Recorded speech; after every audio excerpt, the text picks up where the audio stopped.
Hey everybody, Lisa Young Sutton here with another yummy video for you today. And today's video is going to be about box spreads, but this one is about how to finally master the box spread. You're going to own a box spread after this, okay? Now, the premise here is you're going to start with your basic 3-card line, right? Isn't this where everybody starts pretty much? I think I read a 3-card line the first year I read Lenormand. I don't think I moved beyond 3 cards. I didn't think I ever would, actually. But what this video is about is how I taught myself the box spread to truly understand it by starting with this, which I was very comfortable with, and building my own box spread. Okay, now let me just start with this. The deck I am using is the Primal Lenormand. This is the deck of many names, I call it, because it's the Primal Lenormand. It's also Das Spiel der Hoffnung, which is German for the Game of Hope. So many people call it the Game of Hope Lenormand. And then, of course, you have the, I don't even know what this is, Lenormand, or like, you are Lenormand. I don't know. That, this is made in Germany. I'm sure it means something. If anyone knows what that means, please let me know. Okay, so that's the deck I'm using. Now, this is the first 3-card line. This is the first row. Okay, line, row, same thing. I use those terms interchangeably. Okay, so we start here. Let me zoom in a little bit. Okay, so we're starting here. Now, what was the question for this? Because this is actually a reading. I have a small group of local students that I am teaching Lenormand to. They're all female college students that got together and wanted to learn how to do this, read this, and they already knew me through my grooming shop. So anyway, this was someone's question, and they started with this 3-card line, and this is what I did with them. All right, so I'm going to tell you a quick funny story too in a second. Wait a minute, let me just tell you this, the question here before I forget it. Okay, her question was, and this was a yes-no question. Her question was, is the time right to start the project?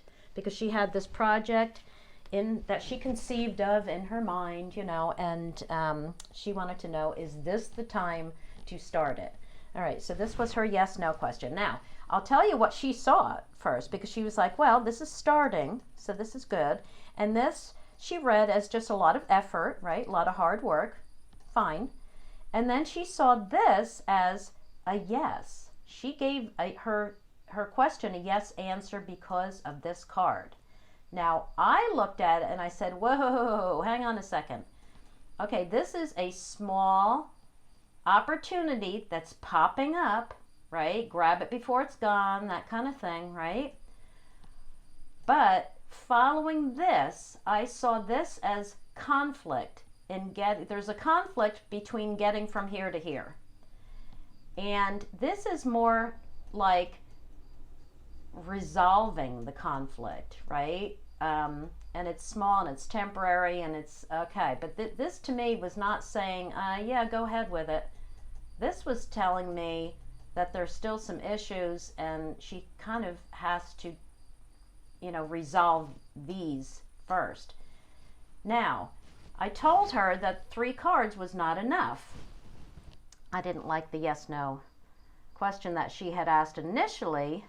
Anyway, what I'm saying is it was fine, but I could have thought of a few better ways of asking it that would have given her a better answer. But anyway, this is what we had to work with. So now, the funny story is, the reason I did this with her is because I remembered that when I was still just reading 3-card lines, right? And then I started learning about, 5-card lines, and I got good with those. And then I was already reading box spreads. I hadn't gotten into GTs yet, but one day I was looking at my 3-card line, and I was, trying to create something. I was in a creative moment, and I thought, ooh, you know what? If I took a 3-card line and I put a card above to see what's weighing down on each card, I place a card above, and then I can place a card below to see what is holding this up, right? What is supporting these cards, and these would be what's weighing down. And I laid it out, and I was like, oh, good, Lisa, you just invented a box spread. that's existed for how long, right?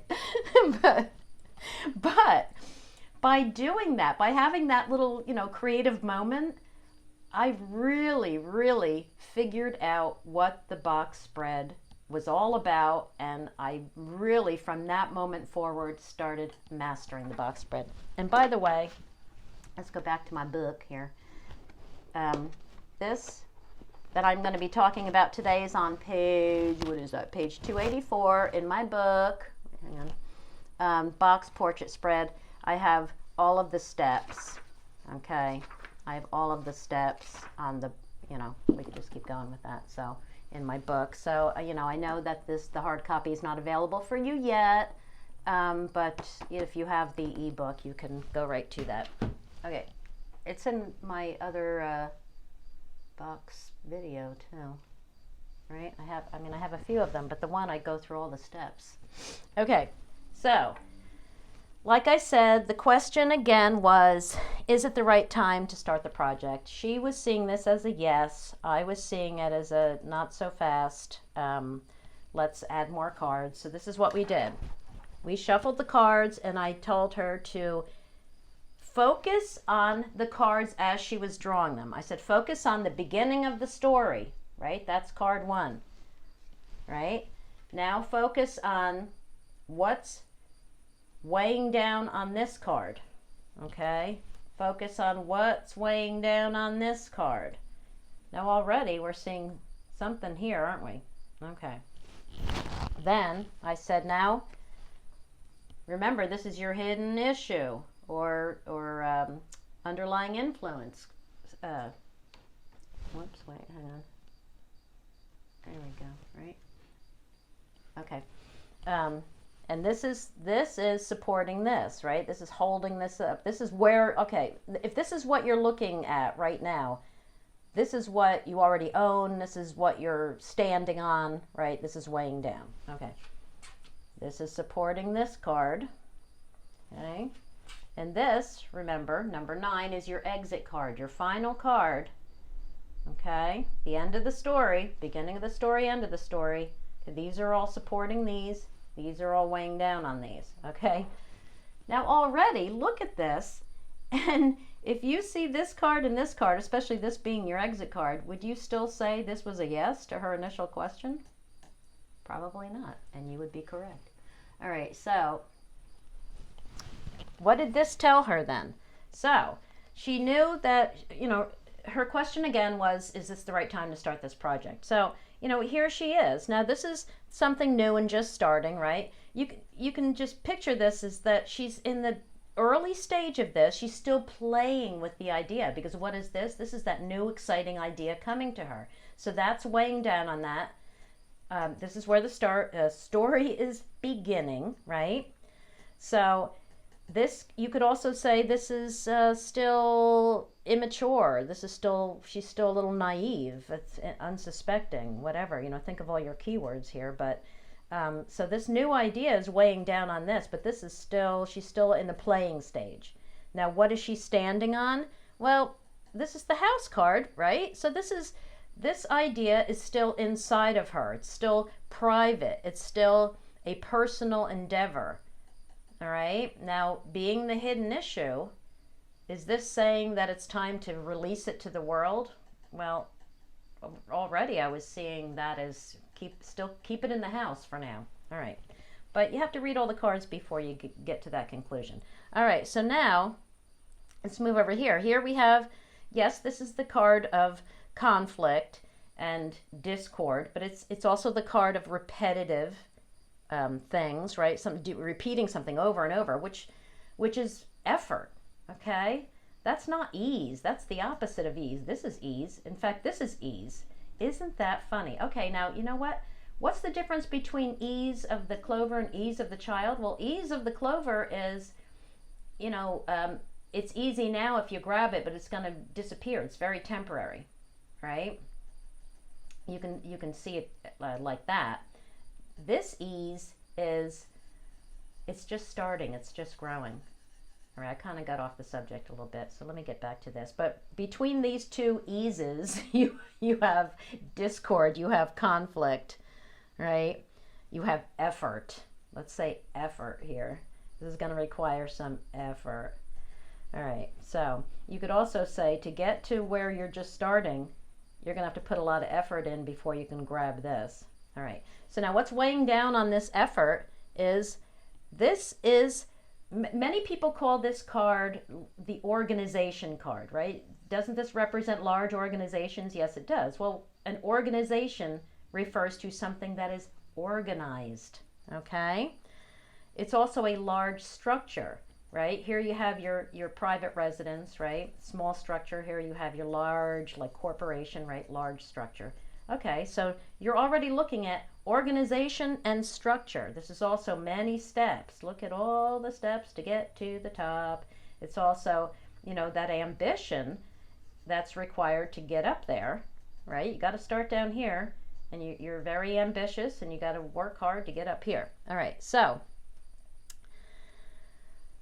striving, you know, here she's striving. Okay, so that's weighing down on this effort. So this right away tells me that there's still many steps, you know, and that what's weighing on this, what's causing this effort to be here is that she needs to be organized, she needs structure, she still has more steps. Okay, now what's underlying this effort? Why is this effort here? What is it standing on?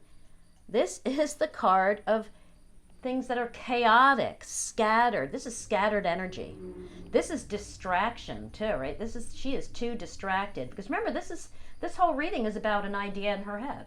Okay, so that's why we're relating all the cards to that. All right, that's why this is her ambition and getting organized and all that. And this is all that scattered energy in her head, right? So she's definitely not there yet. Right? That's why this is here. These are answering the question, any question that you have when you lay a 3-card line. Well, these cards are going to answer those questions. All right, now let's get to the good one, because this is the best one, I think, that really explains why you almost always need more cards if you want all the details. All right, so like I said, she looked at this and she was like, oh yeah, you know, grab the luck, you know, the luck is mine, grab the clover, you know, it's time. All right. But what's weighing down on that? This is the card of danger, right? This is swift, like, in other words, picture this. Okay, this is cutting this, isn't it? This is like, what does everybody say about this pear here? You know, the scythe and the clover. It's like, oh, mowing the lawn. Okay, yeah, you're cutting the clover. But this is still the card of danger. That means, whoa, ho, ho, don't be cutting it yet. You're not picking it. You're cutting it, all right, if you want to think of it that way. Okay, so danger, okay, and what's weighing on this opportunity is, you could say this is the card of editing, sorting, separating. Okay, this is also the card of risk. Okay, this infers a risk. This can too, right? Luck can be good or bad.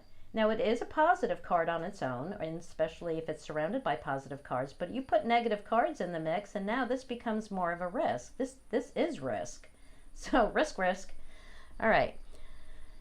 Now, what is this clover standing on but the card of, everybody calls this betrayal. Well, yeah, okay, so what would she be betraying herself?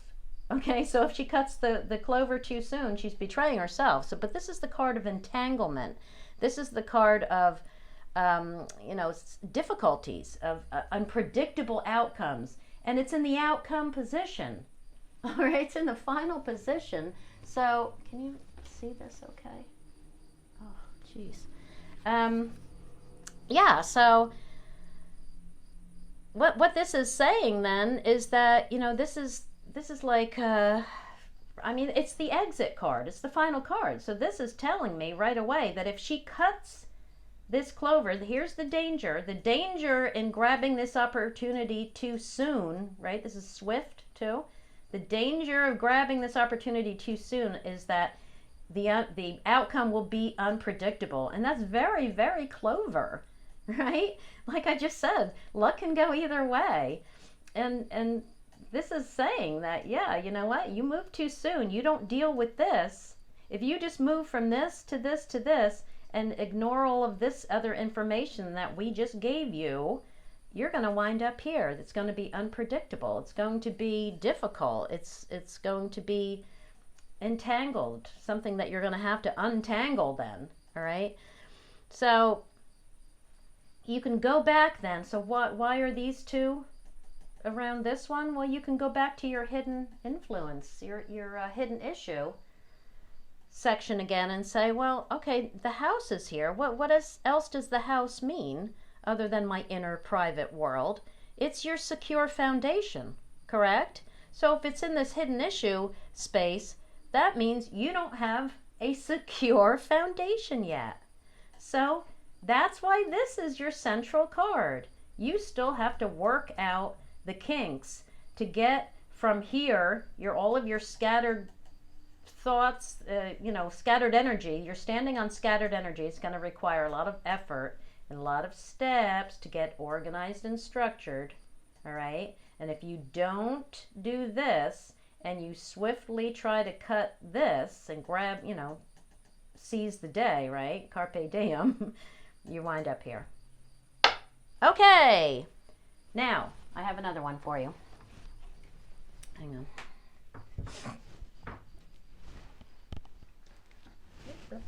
Okay, this one, I'm trying to always pay attention to the shot so that you can see what I'm seeing, because I'm not looking through a screen when I'm doing this. I'm looking at the cards. Okay, what was the question for this one? This was about a dog, of course, and she wanted to know, this is a woman who fosters dogs, okay, and this was a question regarding her own dog, and she wanted to know why his behavior suddenly went south. Okay, he suddenly was acting very reactive, we'll call it. Okay, so this was the 3-card line that she drew. She drew these 3 cards. Why is Sam suddenly acting so badly? Okay, so now she had no clue at all, right? She really could not figure out, because he's always been steady Eddie, and she was like, why is he all of a sudden acting so badly? All right, so she lays these 3 cards in order, and he came up as the center card. So it's all about him, right? Of course. Well, the whole reading's about him, but he really has something to say, man. He landed right in the central area here. Now this is another of the students. Okay, so she looked at these 2 cards, and I said, okay, now I want you to tell me what these 2 cards have in common. And right away she was like, oh, it's something at night. And that I thought was actually a very good guess, because this is one of the night cards, stars, and then the coffin, it can very likely be a bed. It can be going to sleep. Who was it? Who was the writer who called sleep a little slice of death? I know it's kind of a morbid way of looking at sleep, isn't it? But that's the way he saw it. But when you look at the coffin and you want to see it as a bed or going to sleep, well, to me, I always think of that little slice of death. Okay, so anyway, so I thought, okay, that is a possibility, but from these 3 cards, can you definitively say that?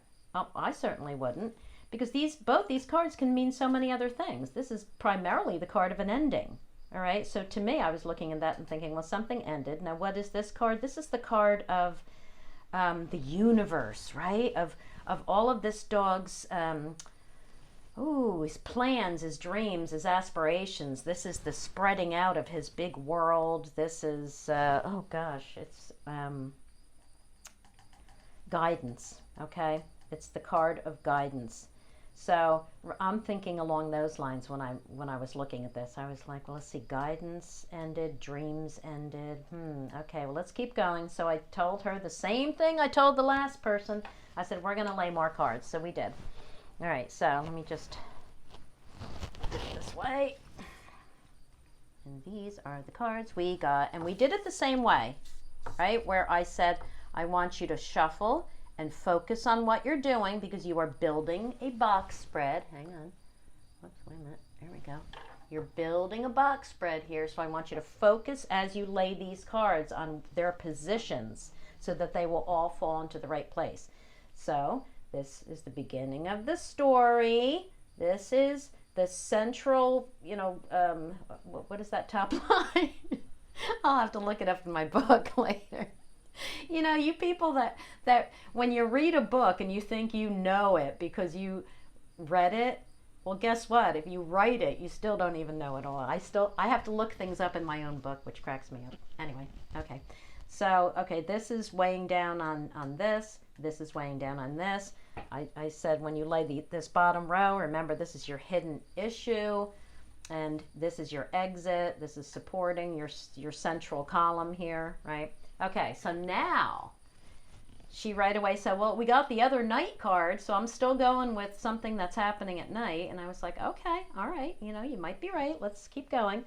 But we looked at the first card. I said, where does the story begin? Well, this is something new coming to him. Now, this is not a new idea. We're talking about a dog. They're very natural beings, unlike us. We think too much. We worry about everything. We're way too much in our heads. If we all lived more like dogs, we'd be so much happier. All right, so this to me said something new that came. I was looking at this right away as something new that came to this dog's life, okay? And what is the rider faces what was brought in this case, right? Change. So I knew something changed. Now this was kind of telling me that already, because when you see coffin, it's an ending. Well, unless you're dead, an ending, well, that's it. No, even if you're dead, no matter what, an ending brings change. All right, so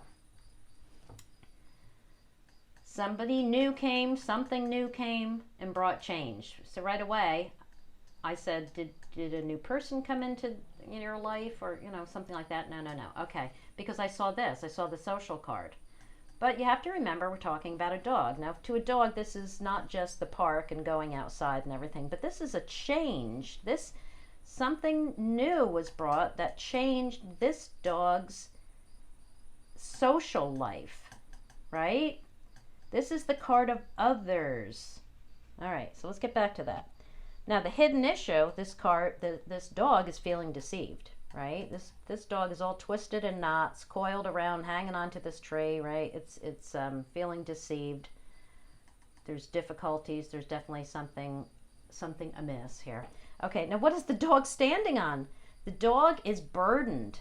The dog is enduring some kind of burden due to this change that's weighing down on him. So the change is weighing down on him, and he's standing on coming from a place of being burdened.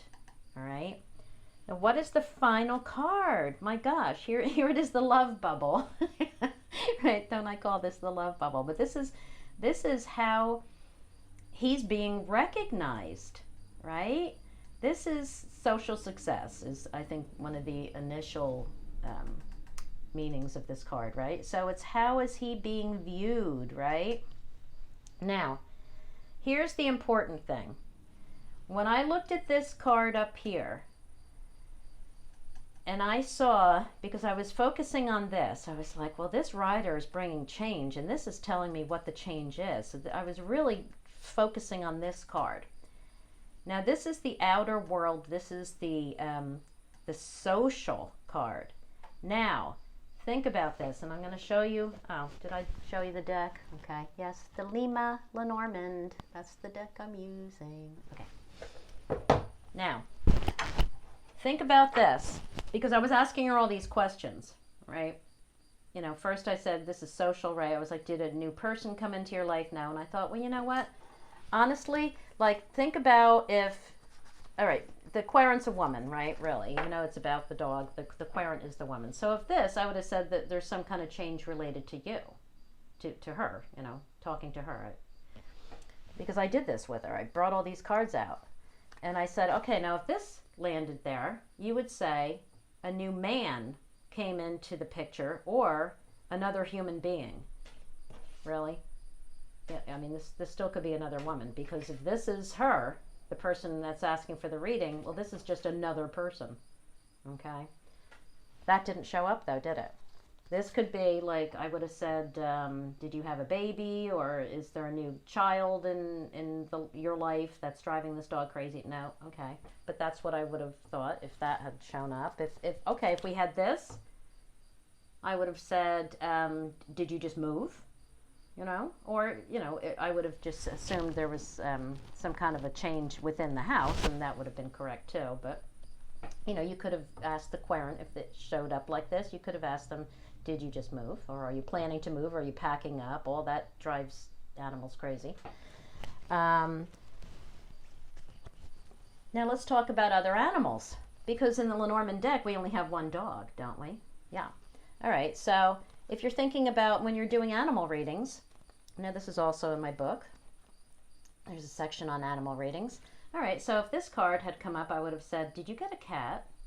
Okay, but no, she didn't, and no, this card didn't come up anyway. If this card came up, I may have said, did you get a hamster maybe that's running on its wheel all night? And oh, there we go, tying in with night, right? Driving the dog crazy. That usually doesn't drive a dog crazy anyway, but that was a no, you know, that didn't show up here. Like, I don't know, did you get a new bird? No. Okay, so the reason I showed you all those is because what did this kind of narrow down to then? I said, did you get another dog? Did you get a new foster dog? Right? Yes. Finally, we got to the yes. Because change in this dog's social world, none of those other cards fell. There's no other dog card in the deck. This represents him, Sam, right? So this, I said, did you get another dog? Did you get a new foster dog? The answer was yes. Okay, well now, this dog is feeling deceived by this. Now this dog has lived through many, many fosters, all right? And she said, well, I don't understand that because he loves other dogs. He's never had a problem before. I've been fostering for years. All right. But he is seeing a problem. In fact, he's seeing an end of being in her love bubble, isn't he? Because of this. Because of this dog. He's being deceived by this new dog, right?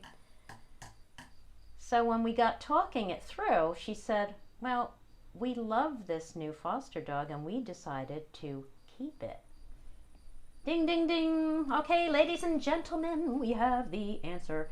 Now, how does this dog know that? Well, telepathy is their primary language, animals. They don't speak in words, right? They don't listen in words. They can learn words, but to them it's just sounds that you're making, that they get used to, that they pair with behaviors. That is how dogs are trained, right?